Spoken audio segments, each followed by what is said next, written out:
Su kūčiom. Kažkokia laiminga, kad šiandien atvažias Tomas, Ana, vaikai.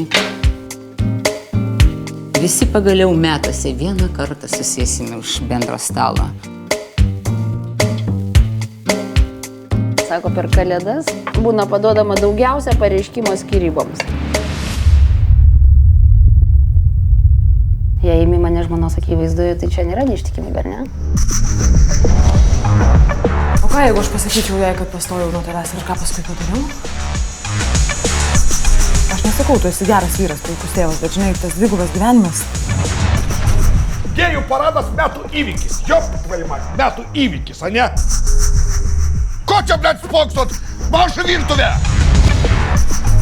Jis pradėjo pasakoti apie santykius, seksą ir aš tiesiog klausiausi jo. Net nepajutau, kaip mes atsidūrėm ant sofos. Jis giliai kvėpuodamas baigė į mane. Mes visi tyliai norim, kad nors mus pamatytų kažkas nuogus. Na, ko tu išėjai iš ten? Dėl kasetės? Ne. Grįši atgal? Ne. Neturiu kelio atgal. Kiekvienas turi atleisti vienas kitam, tai valo žmogų ir vieną ir kitą. O, geriausias kalėdos.